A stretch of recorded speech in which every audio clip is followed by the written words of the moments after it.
You guys, big news. Astral Tequila is the new house tequila for Dear Media and thus for me, Amanda, and this podcast, Not Skinny But Not Fat. I love this tequila so much. It's made from 100% agave. Like, this is what you should be drinking, all girlies. And when you decide to drink alcohol, you want to be drinking this tequila Astral. I highly recommend it. I've been making my skinny margs with it. It comes out delicioso. Okay, it is smooth. It has citrus notes. It's just delicious, and you feel better drinking it. Believe you me. The other thing I love about Astral is that they give back. Obsessed with the fact that they give back. It makes me feel better about drinking. What they do is with the leftover agave, they upcycle it into something called adobe, and that helps build homes for people in need in Jalisco, Mexico. And that's where the tequila is made. So I love that. I love a tequila that gives back. And I also love it because it's delicious, it's affordable, it's great tasting, and it mixes beautifully with any cocktail, but especially a margarita. So stock up this summer and make it your go-to for get-togethers, whether you're hosting or keeping it casual for a couple of friends. House Marg Summer is here. It's time to stock up. Go to www.astraltequila.com. That's spelled ASTRAL, tequila, TEQUILA.com to find Astral near you. Don't forget the limes, you guys, and please enjoy responsibly. Astral Tequila, 40% alcohol per volume. Diageo, New York, New York. Jesse Lally's here. I'm excited. I'm excited too. It's been a long time. It's been a long time. So we were talking about this before we started, that we talked about you coming on. Even before that, I will tell you that I don't know if it was something Jax posted when him and I reconnected. You started following me when I had like 500 followers. So like you see who follows you, and then you unfollowed me, and then you started following me again. This is how rumors start. That's a lie. This is, I feel like I'm on the Valley. I feel like I'm on the Valley. This is fake news. I have been following you for a very long time. So I would notice when you follow me. First of all, I'm going to follow you right after this pod. I think you follow me, don't you? I hope so. That would be so fucked up if you don't follow me. Why do you take it this seriously? Now I take it seriously. You take Instagram seriously? No, I take Not Skinny But Not Fat seriously. But I really think it's fake news, and I feel like Justin Bieber, when like he accidentally unfollowed Haley and then he said it was a glitch and nobody believed him. Okay. That's me right now. Oh, perfect. Yeah, glitchy. I like that. I'm Justin Bieber. Okay. But I will follow you right after this pod, and we've talked about you coming on the pod. We have. And here you are. Here I am. Even before the season came out, I was like, this time, we're going to make it happen. And even when I didn't know what the fuck you were going to do this season. All right. Okay. I was like, I didn't know what we're going to see this season. Yeah. And I said I wanted to do it live in New York. Right. Because I don't come back here that much since I moved to LA. So I didn't want to do it over Zoom. And here we are, live in New York. Canal Street hasn't changed at all. Somebody just offered me a Prado purse. What did you say? I was like, no, I'm okay. Have you ever bought fake stuff? I have not, no. Really? Never? Never, ever. Uh-huh. Yeah. Never, ever. And like non-branded stuff, like Gap, chinos? No, I don't buy a lot. Like I'm not a shopper. I'm like a traveler and a wine drinker. I don't spend money on clothes? Like custom pants and a Zara sweater. That's... Like, custom pants though. I know, but I have to. Like suits don't fit me off the rack. Like, hockey player legs, so. What are hockey player legs?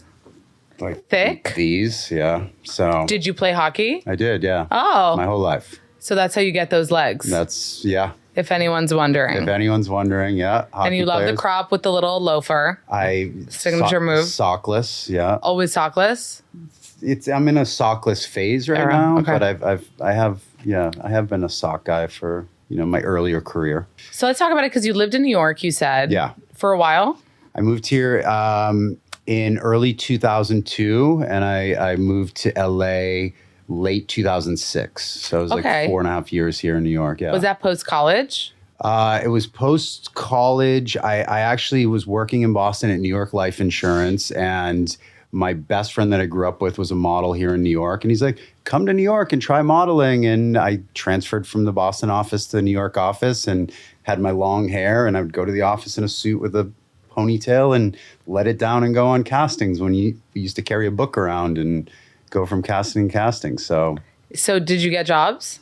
I did a little bit, and then I did that job with Anna Nicole Smith, and the rest was history after that. So wait, why was the rest history? So you had a thing with Anna Nicole Smith. You said this on another podcast, right? Yeah. Somebody finally brought it up after season 1, and yeah, I did that job. It was a pretty big job. I had a huge billboard in Times Square that was really cool for a 23-year-old. And then I got back from Miami shooting that, and I was like, I really want to get into acting. So I started studying William Esper Studio here in New York. Amy Schumer was in my class. Really? I think you guys are friends. Did you vibe with her? Yeah. Yeah. We were in class for 2 years and remained friends for a while after that. And yeah, and then I just got an opportunity to move to LA. And what do you mean an opportunity? Was it a job thing? I got a couple agents that were interested in meeting with me. So I went to LA, met with them, and then decided to move 2 weeks before the 06-07 writer's strike. So business kind of halted when I got out there, but I still loved it out there. Is there anyone in LA who didn't try to be an actor model ever? I'm sure there are a few. Is there anyone in your show that hasn't? I don't think Jason ever had. Jason, he went to Boston College, and I forget where he went to law school. But yeah, I don't think, I know Luke certainly did not. Right. Yeah. And he was the only one that got out to fix that van that was breaking down. Yeah, I got out. I just don't. You got out. I just don't know even how to open the hood of a car. No. So, yeah. So yeah, I'm just not, Luke. I hired like a handyman to hang photos in my house. Even photos, Jesse? I mean, I can do it, but it's like. Can you drill? I have a drill. Okay. Yeah, I cannot drill, but I got a drill for Christmas last year from my parents. That was nice. Oh, was that maybe a hint from them to start doing shit around the house? Start drilling. I don't even know how to find a stud. So, Stud, if it's called that. Yeah. Well, speaking of studs, I can't believe I'm following up Josh Duhamel. I know. That's insane. I know. He's a good looking guy. He really is. You know how old he is? No, 52 or 3. Really? I just turned 45. You look great too. Told you that when you walked in. Thank you. How does it feel? Does the body feel 45, 25, 75? Body feels 65. Yeah, it's like, I blew out, I get a torn labrum now. So it's like everything. You go to physical therapy for this, and then your hip goes out. Really? And it's like from doing stuff like, I think I tore my labrum in my right shoulder, taking Isabella out of the back seat when she was in like a car seat. She's so sweet. I loved seeing her on this last episode when she called Michelle, and she was like, well, this was episode 6. And she was like, get me my backpack. Was it? What was it? She wanted something for her shoe, something. Yeah. And she has such a toot. I am obsessed. Right. And she looks like you, I think. It's straight down the middle. Really? It's either they 100% looks like me, 100% looks like Michelle. There's nobody that's like, oh, I can see both of you. Oh, yeah. Maybe your eyelashes. She has She has my eyelashes. Yeah, she has your eyelashes. The, big curly ones. Right. And we fight about the nose and the lips a little bit. I think she looks like me, and she's definitely getting a little sassy like me. So I mean, Michelle has some sass too. Yeah. Well, and she's not, I mean, I joke that Isabella's turning into me, and I'm sure Michelle loves that because she's become so smart and so quick. How old is she?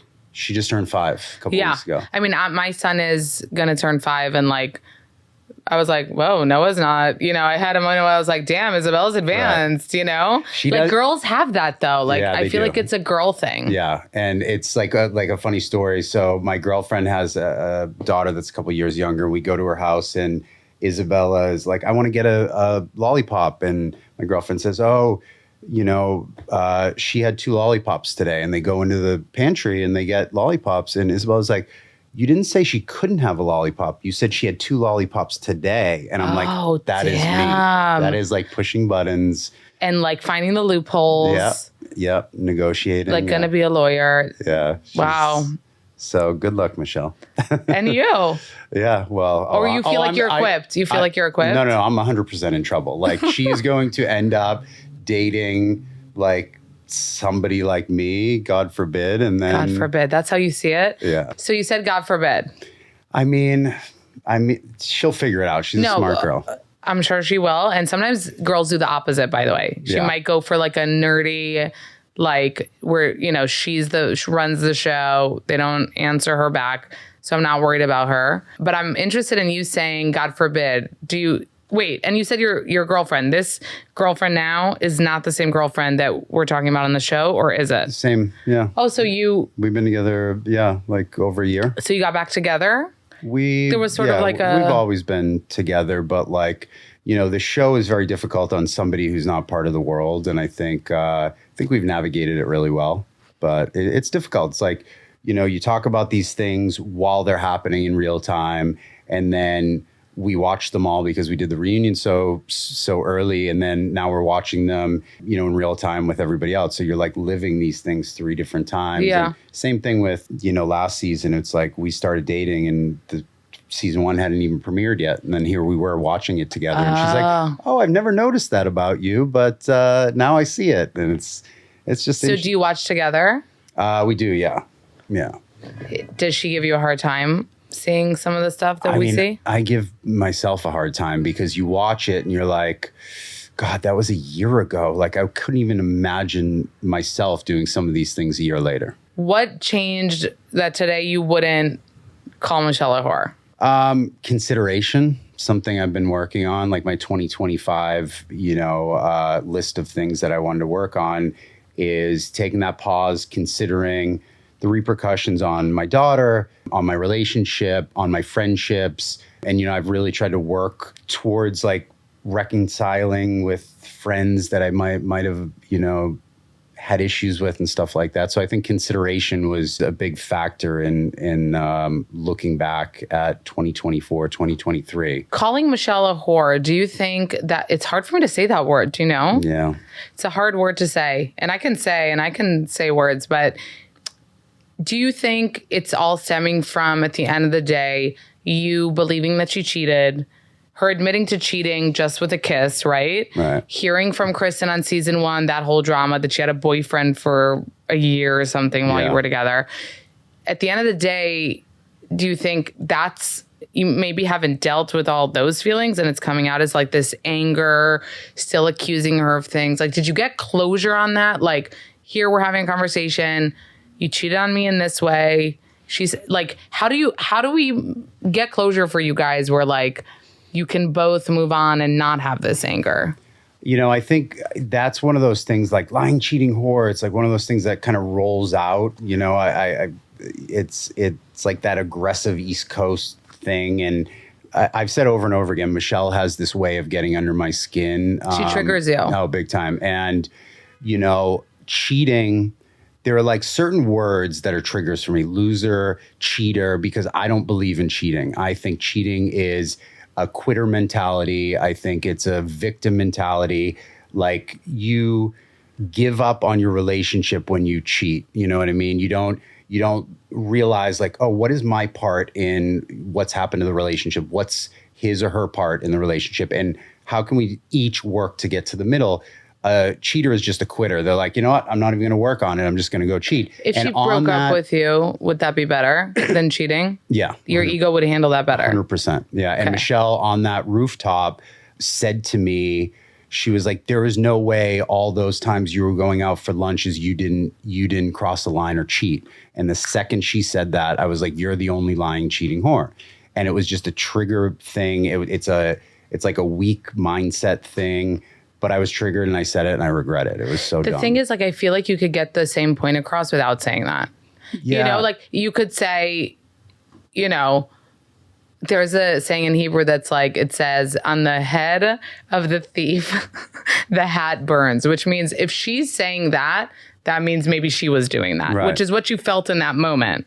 And so I'm saying you could have said, maybe that's what you were doing, but I've never done that. Boom. Right. You put her, you said what you wanted to say. You know what I mean? Yeah, I feel like those words even take away from the point you're making. Right. And you'll see in the next episode, I did some work with Scott, my coach. And one of the things he says is, she put me in this position to now be the devil and to be in defensive mode. And, instead of being triggered and going into the devil mode, like you said, be like, look, don't project onto me. You did this. I accept it. You're like giving her what she thinks she's going to get and more. You're like, you wanted the Jesse being a dick show. Here it is. Here it is. I'm the dick. 100%. But why did you lean in? Because you're a smart guy. You know you're on the Valley. You care about what people think. Like, why are you leaning into the, like, did that cross your mind? Wait, I'm going to look like a dick on TV. Like, maybe I shouldn't say that. Or were you really not thinking of the cameras, the repercussions?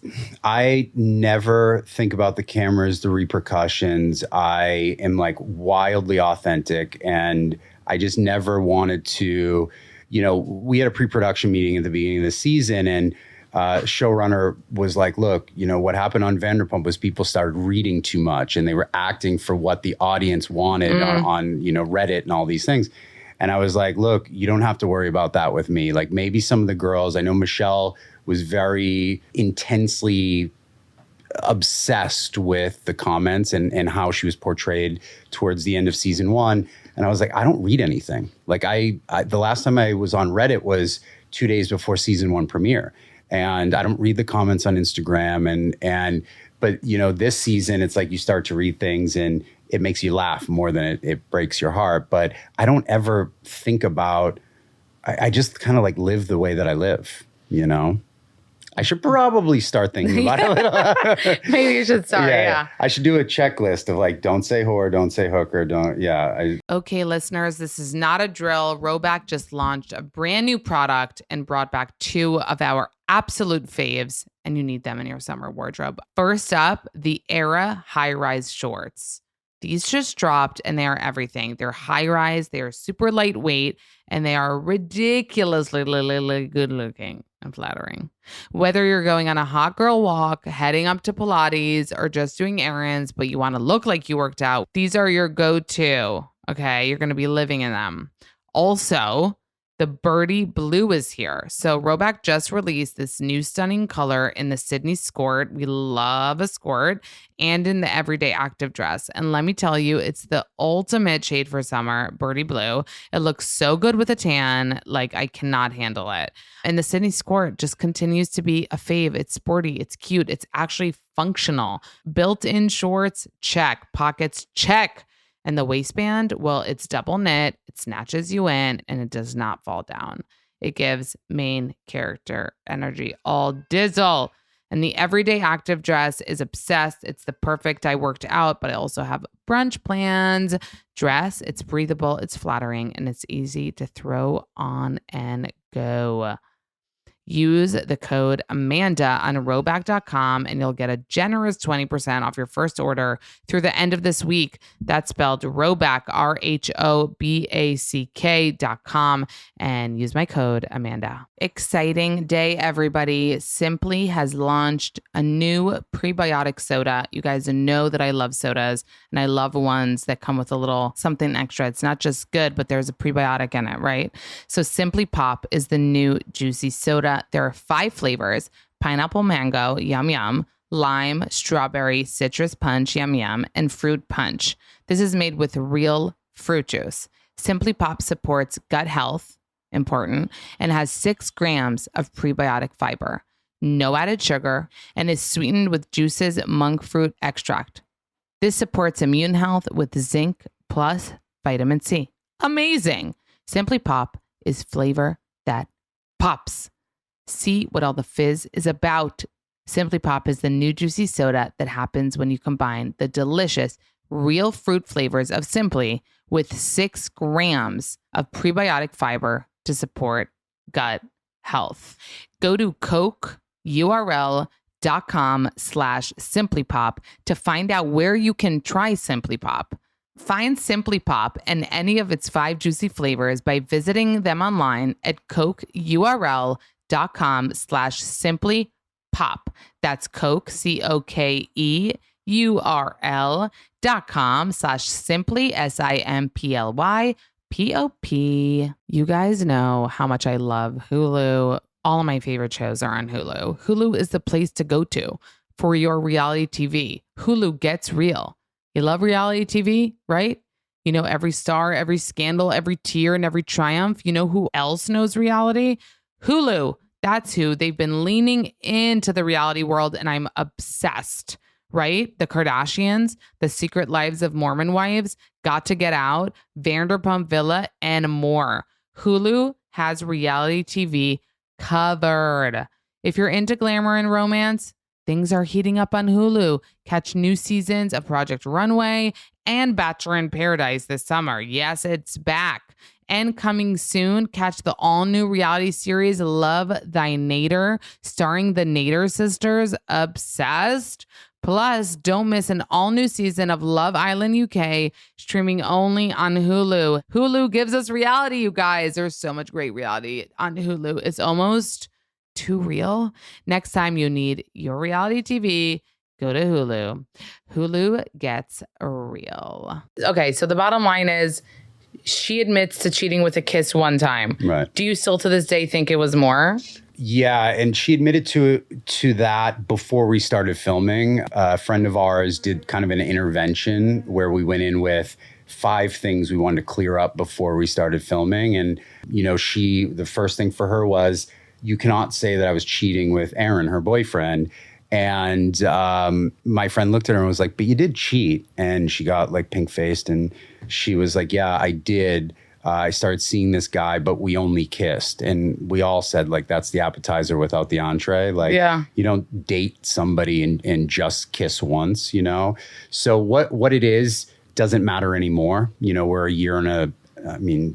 a year plus past that. Yeah. So, but it wasn't Aaron. You believe that at this point. Yeah. But the thing about Aaron that really bothered me, you'll see it play out in season 2, especially towards the end, was, Aaron admits to me that they used to meet up and he would ask advice on girls he was dating and Michelle would ask advice about me. And that for a married woman with a newborn is like, would you go to Central Park and ask for advice on your marriage to a single 35-year-old guy? It's inappropriate. And you didn't know about these things. I didn't know. But how, what was your marriage like before the show? Were you worked together? We worked together, yeah. Did she know your schedule? You knew her schedule. So was she lying about where she was, or was she not telling you? Or no, I don't really question somebody's loyalty. And, I was never like, oh, where are you going tonight with the girls? So if, she admitted that she was going out with a girlfriend of hers and they met these 2 guys and they started dating. They each started dating these while friends. She was married to you. While she was married. And so she admitted to that. And then the Aaron thing, it was like, when we had Isabella, she would go on these walks every single morning. It was like her thing. And then as Isabella got a little older, I would stay home with Isabella and she would go hiking. And I would ask her if I could go. And she's like, why? I'm just going to listen to music. And, those little hints started to add up over time. And, then it comes out that she was going and meeting up with this guy and they were just friends, but they would have these inappropriate conversations. But now looking back, it's like Isabella lives with him now, half of the time. And with who? With Aaron and Aaron. Michelle. Yeah. And he's a nice guy. I think what happened was inappropriate. I think I take full accountability on the fact that I didn't abandon Michelle the way she kind of portrays it, but it was unfortunate. We had the baby during COVID and, there was no help for her. And like she admitted, she was a stay-at-home mom and I went back to work and I wasn't going out and partying and doing all these things like she said. But I know it was hard for her and You feel like you should have been maybe more supportive, like postpartum for her? It's hard. It's like I talked to my mom and she's like, I don't know what this girl's talking about. And she's like, I have 12,000 photos of you the first 5 months just at home with the baby. And the first 3 or 4 months were during lockdown. So it's like, probably wasn't until September or so that I went back to work. So this idea that I left her, with a newborn at home just she said other things too. She says in this, one of these last episodes when she's screaming, she's so mad at you. Yeah. She screams to the whole house about different things that you've done. She says, he never called me pretty, never wanted to hug me, never wanted to kiss me. Yeah. Is that true? She says a lot. And it's interesting because I've talked to other women that I've dated and even my current relationship. She says I was never affectionate and none of them can believe that because I am a very affectionate person. And I used to say to Michelle, well, if you give to receive, right? And that's a shitty, narcissistic, egotistical thing to say. But like, you know, we had this weird dynamic that we would fight about work and then go home and try to watch, you know, Netflix together. And we still had these like conversations about deals that we were doing together. So there was that element of our relationship that's different than most. And yeah, I mean, I wasn't wildly affectionate with Michelle. And Why? What do you think happened there? You think resentment from work stuff? No, I think it's just it's a fine balance of being able to cut that off when you get home and you make dinner together. And you know, and she wasn't that with when people say she's cold, I don't think she's cold. She's reserved, and she wasn't affectionate with me at all. Like she never came up behind me and gave me a hug. And you even see in the Big Bear episode of season 1 when she came up and gave me the hug from behind, and I was like, ooh, that made me a little tingly, because she never did that ever. So she didn't really do it, and I sort of mirrored what she was giving me. You know what I mean? And she didn't deserve it, and I wish I could have been a little bit overly affectionate with her, but I mirrored her energy. Take us to like moments when the relationship was good at the beginning. Yeah. Because I feel like she's in a state, the last 2 seasons that we've seen her, it's hard for her to remember that. And she even says, she calls it like the longest one night stand of her life. Right. Does that offend you? It does, yeah, because she says something like that, but yet we traveled the world together. I proposed to her. We had a baby together. Like, that's not a one night stand. That's a deflection from, you know, or sort of a, you know, using her pain to make something better, I guess. To say I was just like a long one night stand, it just like, she's also going to have to explain that to her daughter, because then it's like, did you not want to marry him? Did you not want to have a child with him if he was just a long one night stand? You know what I mean? And at the very beginning, it was, you know, she was in her mid 20s, and we used to, you know, I remember one day we went to the Roosevelt Hotel to hang by the pool, and we had, I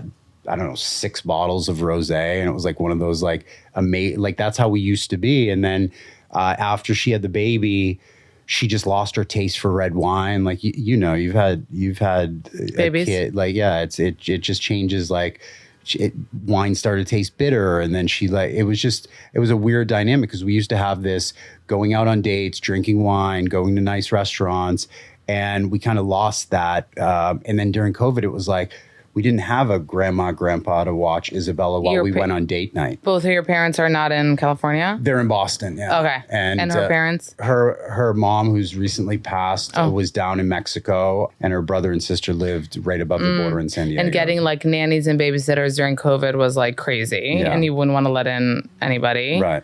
Yeah, that is hard. Yeah. So we didn't have, 4 or 5 months, we didn't go on a single date after. But I have to say, like season 1, even though season 2 is crazy, what's happening between you two. Yeah. Season 1, when you were still living together, was almost harder to watch, because you're living together and you feel these like feelings of hate. Like at least it felt to me like she just was, you know, and I wonder why she was boiling over with rage towards you.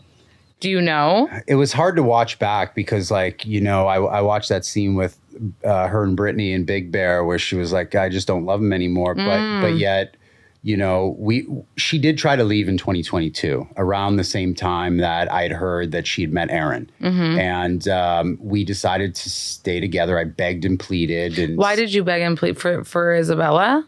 No, I never thought divorce. Like, I feel like once you're a family, you can figure out how to sort of make things work, or there's give and take, and there's changes that can be made on both sides. Like I said, like, you accept what you've brought to the table, accept what the other person has, and try to meet somewhere in the middle. And I was doing the work to do that.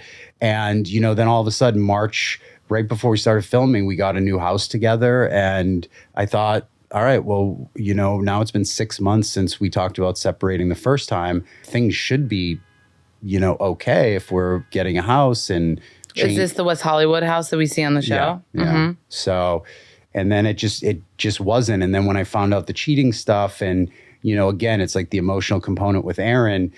Like, if she's having conversations about her marriage and he's having conversations about women that he's dating, now she's comparing the two of us. like, oh, if I was with a guy like that, would I be better off than I am with Jesse? Yeah. And that's sort of the emotional component of it that I thought was completely inappropriate. And I think that's honestly what happened.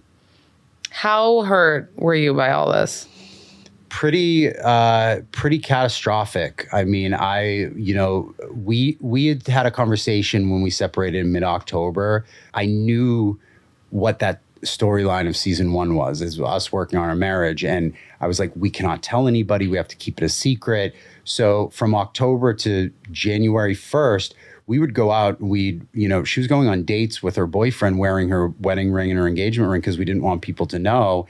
And it was like, looking back on it, I'm like, we could probably have told the network and told our friends and moved on. But it was like, if I keep her in the house, can I make it work? And I tried for weeks and weeks and weeks. And then about 3 weeks after we separated, she told me that she was seeing somebody, sat me down in our office, and she said she was seeing somebody. And from that point on, it was like, it was bad. And how soon after that did you start dating your girlfriend? We started dating in February. So it was about 6 months after. Do we not say her name? You can say her name. It's pretty public. Oh, it's public? I mean, it's all over the internet. She just doesn't want to be on the show. We had a conversation about it, and it was, we started dating. Michelle was still living at the house. And about a week later, she moved out, and we'd been dating 2 or 3 months, and Michelle hadn't even filed for divorce. And then the show was asking if, Lacey would want to be on it. And we talked about it. And it's like, it's hard enough to start a new relationship in the middle of the beginning of a divorce where, Michelle hadn't even filed yet. And then the Isabella factor was the most important, where thank God Isabella's took it so well. Like my introducing a woman who's not her mom. How did you explain it? I just said, I spoke to a behavioral therapist. I spoke to her school. I spoke to so many people about like the introduction after divorce.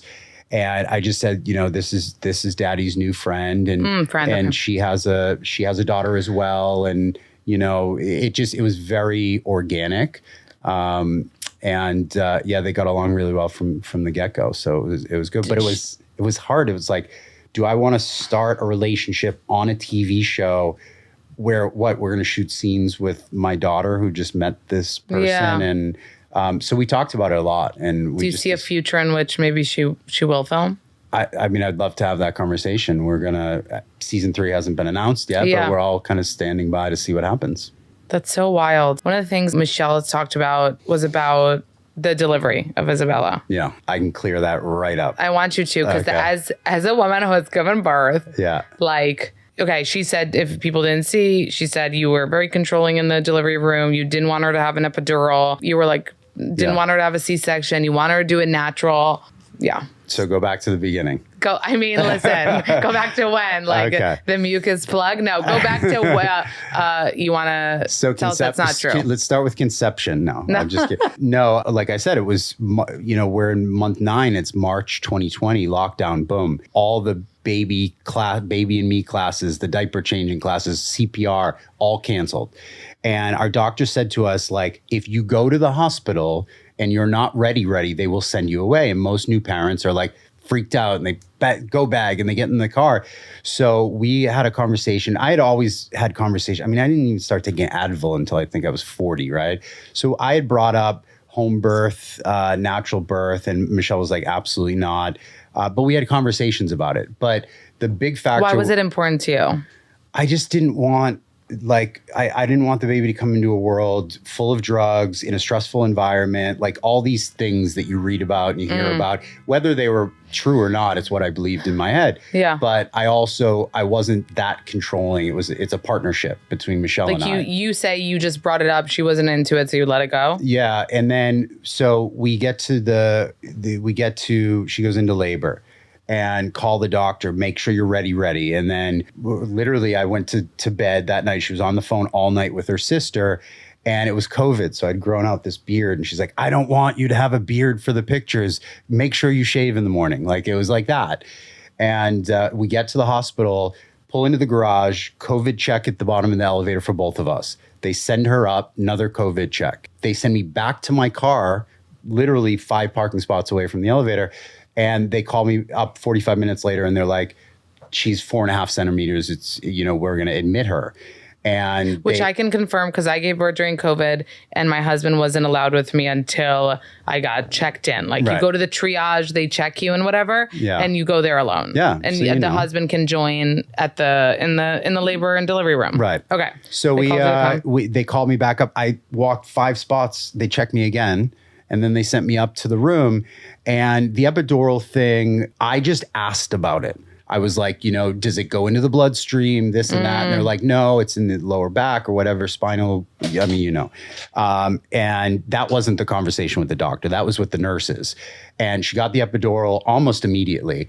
Then when she was stalled at 7.5, we started having the Pitocin conversation. And the doctor, as you know, is never in there until it's go time. Right. So I was talking to the nurses about it and I was like, no. Why she wasn't dilating? I feel weird talking about her birth story, but she was stuck at 7.5 for a while. For a while, okay. Yeah. But she went, everything was going so smoothly. And then, the doctor, obviously, we had a conversation on the phone and a new time parent asking all these questions. And he was like, look, you have the option of a C-section or she wasn't, her heart rate wasn't all over the place.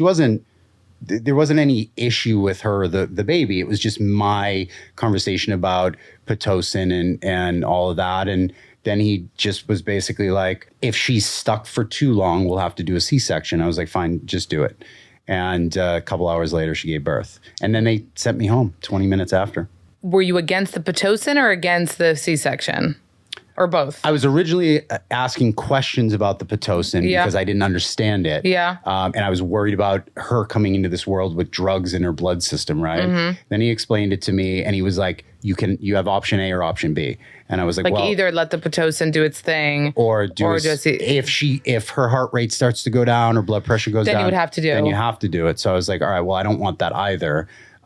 So just do it. It was just a conversation with the doctor. But how do you think Michelle felt like it was more your decision than hers? Like, because you should make it together, but it is her body, and I wouldn't want anyone making that decision for me. Yeah. Do you feel like you took control a little bit more than you should have, or did she need that in that moment? Was she like? Because, when you're fucking contracting all that shit, like, right. And she said that she had this total recall, but then followed it up with, I was in labor and I don't remember everything super clearly. Yeah. 100% I took control because in that moment, I felt like that was my job to make the decisions when she was, dilated. And it was just, but it was something that we discussed. I never wanted to, I was hoping that it would be natural-ish, right? Yeah. Like she would go into labor, it would take 4 or 5 hours, she would push and the baby would come out. And you fucking try to push without an epidural, Jesse. No. The epidural was fine. Okay. It's like the Pitocin and like I said. Well, the Pitocin though, let me explain it to you. The Pitocin is when you're stuck so long at a thing. The Pitocin helps you move along. Right. But like everybody. And you just explained it. All I did was ask the doctor and he explained it the same way you did. So it's not like a scare. Like I would rather do Pitocin. And then if it wasn't moving, then C-section to me personally, some people schedule a C-section from the get. They don't even want to get to the point where they're, which is also fine. But Pitocin would have moved her along. But you did the C-section, baby's healthy, mom's healthy. Right. That's what matters. It all worked out. But it looks like Michelle is feeling in retrospect, like he controlled the situation where, I would have wanted more anatomy over my body. Is she doing that or is she using that story as a one-sided narrative to start this campaign of control? Like that's the way I look at it is like, Michelle started this podcast where everything is like, she has on her boyfriend, her 2 friends that are super supportive, my old manager that represents her to create a narrative. And what's the best way to start with a controlling narrative? By telling this story that it's not the truth. And I will tell you how it's not the truth. I got sent home at 1:30 after Isabella was born. At 12:50, I was sent home about 1:30. And I went home, poured a scotch, checked in with 100 friends that we just had the baby, and started the baby book. Very East Coast old school. And I was writing in that baby book till 5, 6 in the morning, telling the story exactly how it happened. And that's how I know that this story that she told about her birth experience was, and I give her credit, she tried to start this one-sided narrative about my control issues and all of that. So that's just my kind of feeling on the whole thing. Would you handle the birth differently today? No. Okay. And keep in mind, it's like we were all freaked out. Like nobody had a clue Nobody what was happening. What you're doing. Yeah, I mean, I walked in. I love to tell this story. We walked in, and you walk into the delivery room, and everyone's like, "Steal diapers, take everything in the room and put it in your bag." Yeah. And I walked into that hospital at Cedars, and it looked like the opening scene of The Walking Dead when he wakes up in the hospital and all the equipment are out in the hallway. And I was like, you hear machines going off, and there's nurses running around, and then even Michelle, when she went in the post room, which I wasn't allowed in, she's calling me on the phone and she's like, "The baby's crying. I don't know what to do." And I'm like, "Where are the nurses?"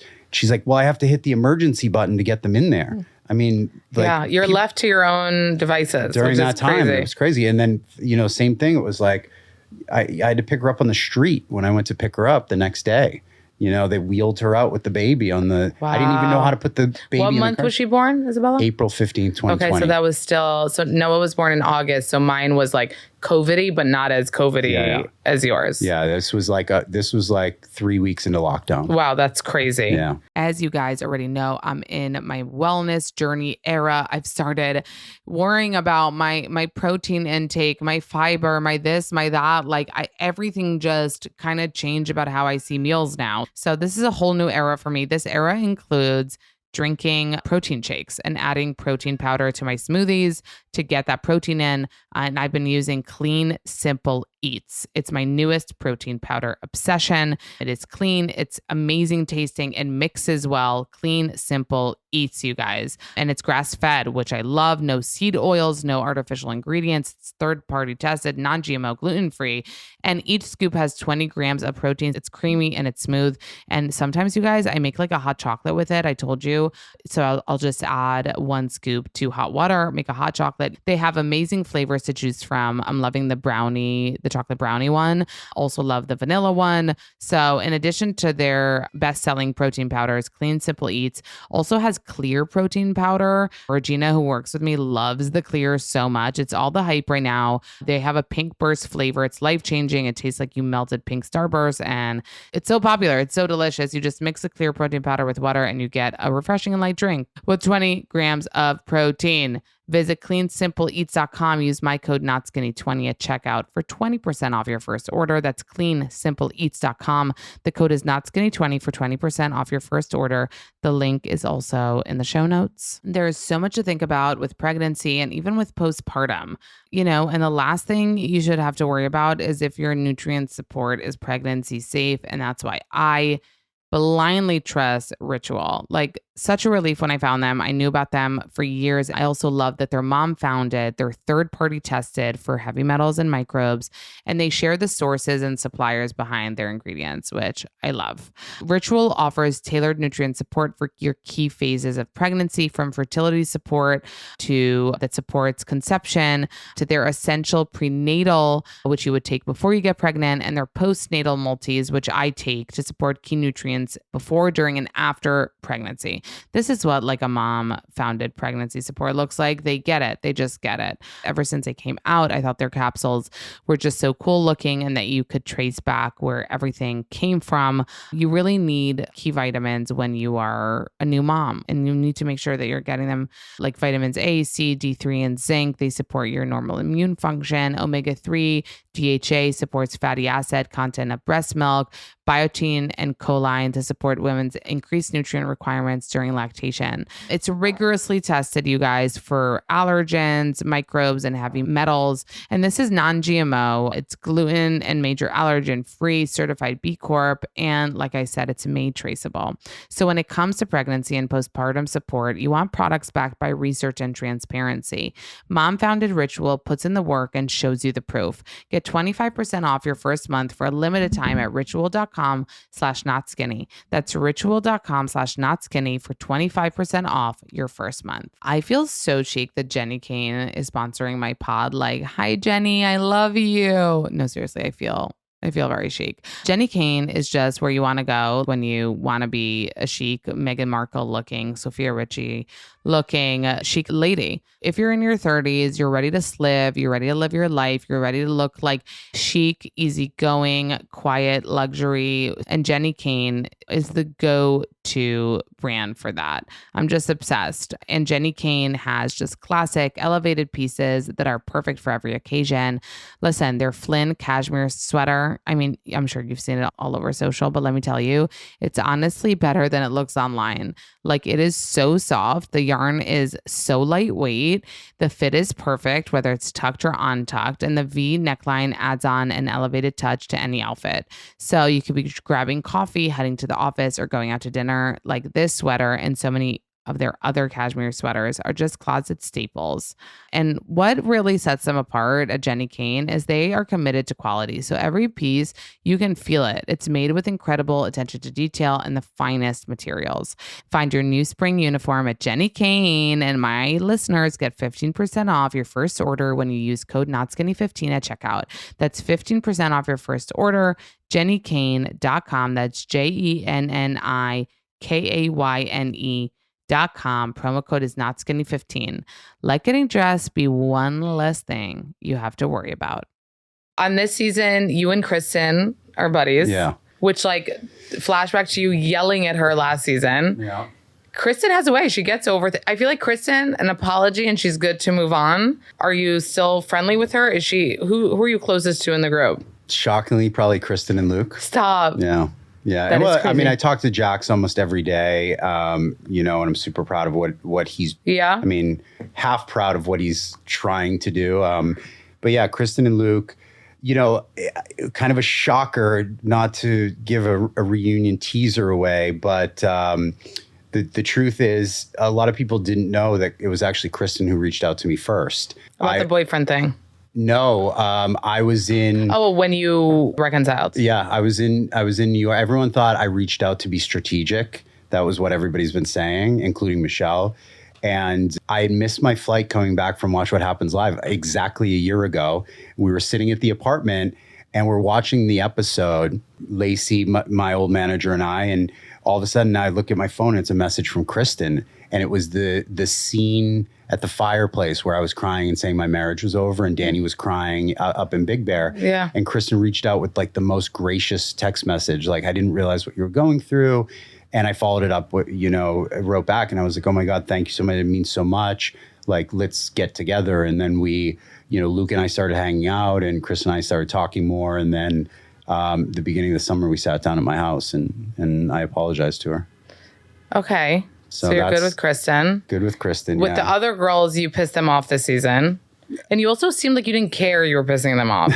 Like, I'm like, why isn't he trying to, like, be good with everybody? Right. Where we talked about, like, how whether you're thinking of the cameras, thinking about the show. And it's like, Janet and Brittany were really mad at you up at Santa Barbara. Even though the season is kind of tricky because there was that moment where Michelle wanted you to not stay at the house, which was crazy. Yeah. And I think most people, I even, when I posted about it on Instagram, like, most people, I feel like if there were teams in that moment, you had backing over that because it was a ridiculous request. Like, it was your house to have you exiled from the house. And I think people thought it was, like, just immature the way she went about the poll. Yeah. Because you did the mature thing of inviting her and including her. And then she did the poll of getting you out. So the girls there were like, no, it's his trip. Like, it seemed like most of the girls. Then we get to the trip and there's the whore and all the comments. Right. And Brittany and Janet get really pissed. Janet, what does she say to you? Like, oh, I would cheat on you too. Like, when people say shit like that to you, like, what do you care? Does it roll off your back? No, I mean, Janet and I have an interesting relationship. We've never actually gone toe to toe, and she's never really come after me about anything. And that was a moment where we all know, I think the entire fan base thinks Janet is sort of, she knows the reality TV world so well that she's trying so hard to, like. Well, people call her a fangirl. Yeah. What do you think of that? I didn't know any of that backstory. She was always around. You know, Jax and I were friends. I introduced Michelle to all the girls. Janet was always around, but we never, until we started doing the show, we were never like sitting down having conversations. And like, it was like hello, but she was always around. Okay. And, you know, yeah, it's like one of those things where I've noticed, especially watching back this entire season, when Janet gets cornered or feels like she's losing, she just runs away and then yells back the last word. And you'll see that play out with a lot of people throughout the season. And yeah, it doesn't bother me. You know, I wanted to have a conversation with Janet and Brittany earlier on, and Santa Barbara was just a bad. That was bad. I don't want to make excuses, but the reality was I didn't drink for like 4 or 5 weeks leading up to Santa Barbara. You drank 3 bottles of champagne in the morning? As soon as Kristen and I got there, we... she was your drinking buddy? Kristen Luke and I, we started making Aperol Spritz as soon as I hadn't drank in 4 or 5 weeks, and then I picked up right where I left off. And, you know, I don't know if I was nervous that I was going to be in a house with my ex-wife but like thinking back on it, I'm like, I was going to be in a house with my ex-wife and there was so much tension. Why would I just choose that moment to start like, you know, having this frat boy? When you see yourself like in the underwear, yelling at Jason, like what do you feel? Are you like cringing at yourself? Do you get the state of mind you were in? Even Jason, like, I'm like, why are you yelling at Jason? You were like, get the fuck out of here. Yeah. Why? I was just so overwhelmed at that point. It was, you know, we all know Michelle's made it very clear that I'm a crier and I'm very emotional and stuff like that. And it was like, I just wish, thinking back to it, the second, instead of trying to give her a white flag and making a joke out of it, I wish I just pulled her aside in the, you know, driveway and been like, let's hash it out. I didn't do that at Dave & Buster's when the rumor came out because I was just like a little in shock. And the rumor you said was not true. The billionaire rumor. I never believed it, but I had heard it. It wasn't like I made it up. I had heard it, and you know, I've said it a couple times. Like, I remember telling Michelle that I heard that rumor in the doorway of her apartment when I was dropping stuff off, and it wasn't the first time she heard it. That's why, you know, other comments I saw where she was like crying about this rumor. And then all of a sudden she shuts off the tears and starts doing this poll about me not getting invited to the house. She, you know, I think she was crying because it came up on camera, not because she heard it for the first time. Got you. Okay. Yeah. So yeah, I regret, I was very emotional and I should have just ended it with a conversation right away. Well, you couldn't, Jesse, because then you have a conversation at the winery and you start good and then you lost it midway. I know. The whole thing was bad. It was a bad experience. I'm super... Did you ever say sorry to her? Oh, 1,000 times. Really? Oh, yeah. Did she accept? No, and I don't know. Like, she brought it up at the premiere. Her and her boyfriend came up and started talking to me, made some like weird joke. And again, I wasn't drinking at the premiere. And she came over and she's like, I'll never forgive you for calling me a hooker. Yeah. And I was like, listen, I've apologized 50 times and I don't know if you should forgive me. It's unforgivable. What do you think of her boyfriend? There are moments the fans are kind of seeing a little bit more of him, Aaron. And I feel like in pictures before we saw him like filmed, we were like, oh, like cute. And then people are kind of questioning like what's going on there. He's like very kind of aware of what's going on around him. Like, I don't know. I don't know how to read him. I didn't get a read yet. He's the polar opposite of me. He's perfect for Michelle. Yeah. You know, and you see it in like Dave & Buster's where she's like, I'm so stressed out. And he says to her something like, why you're so strong? You know, and he's a very... Like she needs that all the time. Yeah, she's a very calming influence on her. And not saying that I'm not, but I've seen their dynamic and it works. And it works. Yeah, it's good for her. And, you know, we've had multiple conversations now that Isabella's living at his house. He doesn't want to be a caretaker, but he's also very gentle and sweet, and Isabella loves him. And so great. How often do you see Isabella? We are doing every other weekend and then 2 days on, 2 days off during the week. So a 2-2-3 schedule we just switched to. So every other weekend and 2 days on, 2 days off. So we'll do like Monday, Tuesday, I'll drop her off at school on Wednesday. Her mom will have her Wednesday night, Thursday, drop her off Friday, and then I'll have her for the weekend. So it's 2-2-3. And it's a pretty common schedule. Sounds kind of nice. I'm Yeah. just kidding.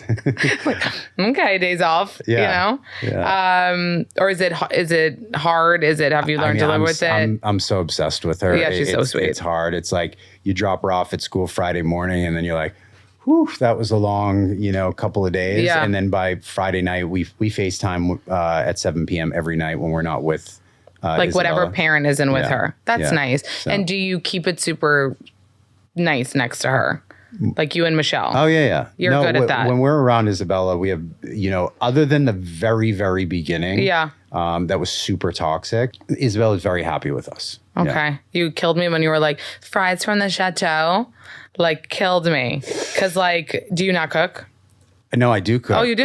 But She loves him. She just loves the fries. The fries at Chateau, first time I ever discovered them, Sunset Beach on Shelter Island, same Andre Bilal's hotel, best fries in the world. And they deliver at the same quality. There was, I think that last scene, I think you posted about me crying in the last scene of season 1 with Michelle, and she has the Bloody Mary and the French fries. They delivered that up for that day for her. You ordered it. Yeah, like I get delivery of French fries up to the house if I don't walk down. I live. You live right there. Like 3 houses up the street. True. Yeah. Okay. And what about this whole thing about you spending money like crazy? You don't have it. You spend all her money or your money together on thousands of dollars of bottles of wine. Right. And what do you say to that? It's a way to control a narrative to, it's completely one-sided. The reality is we did have a lot of money. The real estate market in LA, 23, 24 was very, very difficult. Spending that much money on wine, like I don't have that big of a wine cellar. So the whole thing is false. But he does have a wine cellar. Yeah. It's just not that big. Yeah. Okay. But no, the truth is. So what's the most you spend on wine? A bottle? Honestly, that this whole thing of like $15,000 bottles, I think Lala said something like that in the after show. Like there's only one wine, I think, in the world, maybe DRC, that's $10,000 a bottle. And we do these wine lunches that became kind of iconic in Beverly Hills. And the rule is everybody brings a bottle. We shot one of them for season 1. I remember. Yeah. Everybody brings a bottle. And then, we don't order off the wine list. And if somebody does and they decide to order a couple of bottles of champagne, they pay for lunch.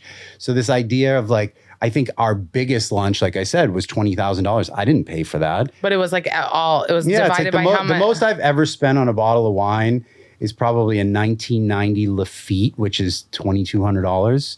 Probably the most I've ever spent. Who drank it with you? 3 or 4, private equity guy, estate manager.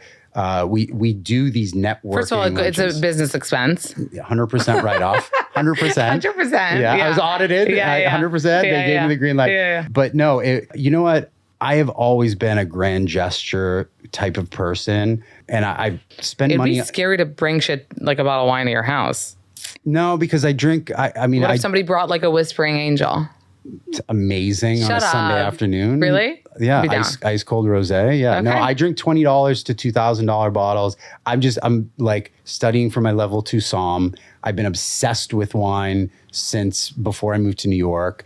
Because now that you said that, because when you were talking about you and Michelle disconnecting, you were like, and then she stopped liking wine. Like that was a big thing for you. It was a big thing. We got married in Napa. Like we did. Like that was like she changed like that. We got married in Napa. We did, Thomas Keller restaurant. We did a 4-day weekend. We did a big thing at Opus One for everybody. Yeah. And ended at Promontory, just Michelle and I. It was a big part of our life. And, but like memories is what I spent money on. So, one example, I always wanted to show Michelle and Isabella and my family from Boston, our heritage. So when I was at that point of my career where I could take the entire family to the UK, Michelle, Isabella, and I spent a week in Paris. Isabella still talks about Paris. Then we met my family in London, went to the Scottish Highlands, got to see this castle that was in my What's your heritage? What are you? English, Scottish, and Irish. Oh, okay. Yeah, so we went to the Scottish Highlands. I set up tea and a tour of Balmoral Castle when the Queen was in residence for Michelle, Isabella, and my mom.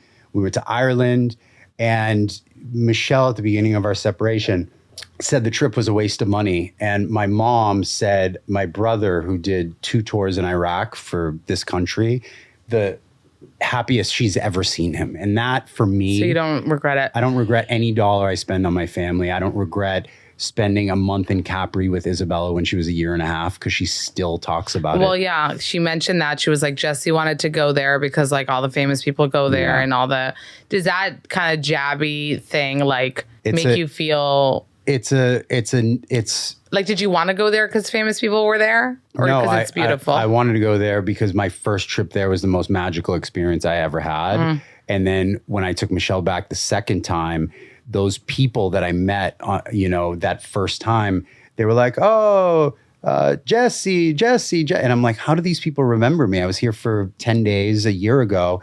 And it was just that community that I felt there. And it wasn't about being around famous people. It was about, if you want to sell to the uber wealthy, you go where the uber wealthy go. It's true. Because there's an interesting thing where you'll meet somebody like, let's say we're worth $1 million. You meet somebody who's worth $1 billion. When you're on an island like Capri and you're going to these restaurants and stuff like that, they don't know if you have $1 million, 100,000. Right. They just see you living the same lifestyle. Right. And it's a way to have these conversations. And network? Yeah. I had this weird thing where, and Michelle used to always joke about it.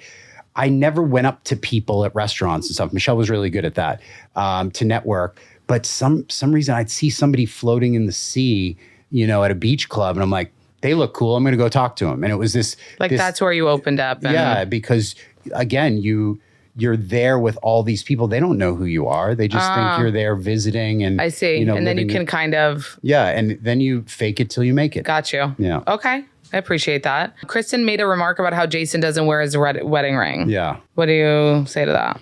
I mean, if you watch that scene, I followed up with, are there any rumors of him cheating? I mean, it's hard for me. And I was the one that brought it up to Jason before it all kind of came out. It's hard for me because I was like, God, I had my wedding ring off most of lockdown. Yeah, guys because sometimes I was take them off. Washing my hands 8,000 times You a really day. don't want to be pissing Kristen off because she'll go for it. Yeah. Danny and Nia had a rough episode. I will say, even before seeing this, I feel like what you guys are saying to them, I mean, you weren't saying this, but the girls, was kind of the vibe around town. They seem, like they're putting on this pretty perfect show. Yeah. And that, to me, it was weird, just as someone who's like postpartum-y, like seeing them debate baby number 4 when they're finding it difficult with 3 kids. Like, and then she's pregnant now, so I'm happy for them, and I hope she's doing well. But when they were debating, when she's in the scenes talking about wanting a baby, and I'm like, wait, but in the scene before, you were saying it's hard to be with 3 kids in this house, and it's so difficult. So why do you want number 4 for? To me, it's like crazy. So I was questioning that. So it kind of seemed like, and now everyone's kind of talking about, including the fans of the show, like what's going on there, because they seem like this perfect couple. But then, what did you think of the alcohol thing? Meanwhile, you were chugging 3 bottles, nobody says anything. And then Danny goes to take a couple shots in the pantry. Yeah. And they're like, we have friends like that are in rehab. Like, what do you think? I mean, like, there was a scene where Jason said, Brittany was like, he ordered 12 bottles of Prosecco. And Jason's like, I don't understand. He looks younger than he is. He drinks like a fish and you can never tell. And then there's other people like Danny, and that's why I coined him Dark Side Danny in season 1. Because you can tell. Danny goes to the dark side very quickly. And, you'll see that play out more and more. And unfortunately, I said over and over again, like, this guy's made a couple mistakes. The only person he should be dealing with is the person involved. But all of a sudden, and it's unfortunate that Jax came out before season 2 started filming and saying, oh, they were portrayed so perfect, I'm going to bring them down, which it wasn't fair. Wow. He said it on a podcast. And, Danny, yes, I had said from the beginning of season 2 that, look, they have a family dynamic and I appreciate it. Like, they want to keep certain things. They have an unbelievable communication, the two of them.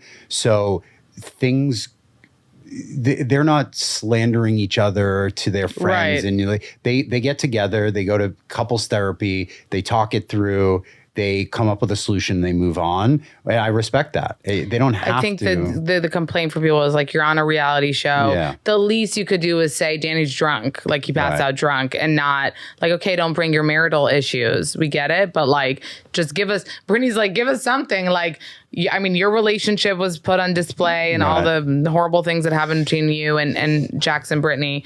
What's the deal with Quentin Tarantino, and why is he like a thing? A thing for you, the Valley? I don't know. It was. He's, by the way, married, you guys, to an Israeli, the daughter of a very famous Israeli singer. Right. And so in Israel, it's like a huge deal because you'll see him in Tel Aviv, like walking the streets, like, okay, Quentin. So it's also a random marriage because she's literally like a Nepo baby in Israel. But anyway, how is he in the Valley life? Unfortunately. Why? Because it was one of those things where, you know, if you don't want things coming out, don't talk about it. And I remember Michelle was with two girlfriends. They go down to the pool. She calls me up. She's like, there's a guy, Joaquin or something, and he's a director, and everyone keeps coming up to him. I'm like, Quentin? I'm like Quentin Tarantino? She's like, yeah, that's who they're talking about. And so I was like, talk to him, stay, like literally telling her to stay there. So she comes up, we go down, I think the next day with Isabella, and he was there again. And we started talking about his new movie, and we had a listing that was like old 1970s property in the hills. So we were showing it to him. He talked about, you know, wanting to get a rental property. And we talked to him about real estate. I tried to pitch Isabella, like, you have to get her on the movie. You have to get her in the movie, get in the movie. Why, you want her to be an actor? She's done some stuff, but I thought it would be fun. Like we're sitting here at the pool with Tarantino, and then he had invited Michelle we started talking Mexican restaurants in LA, and we were like going back and forth. What's the best? Who has the best margaritas?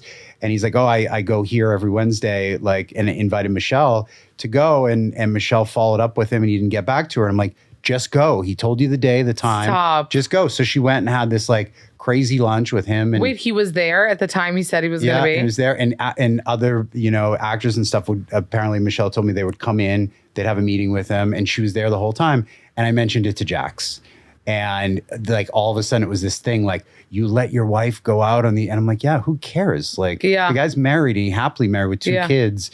And like, I'm loyal. Like I would never, obviously never think anything would happen. It was so platonic. I don't know why it became a thing. That's the only thing that's going on with him? I feel like people bring him up all the time on the Valley. They bring it up all the time because it's like, it's a name to be said. And it was one of those things. It literally started with the fact that I would allow, like I have to allow Michelle to go to a 6-hour lunch. But you were thinking of this from a business perspective. 100%. And she was too. It was super platonic. And you're like, this I wasn't worried about. No, not at all. That's funny. Danny was asked on Watch What Happens Live, which lady of the group would he least want to be married to and why? Who would you say? Who would I say? Yeah. From the Valley. I mean, do I have to be married to any of them? I mean, he said Janet. And funny enough, if I was married to Janet, I feel like we would be like Bonnie and Clyde type of situation.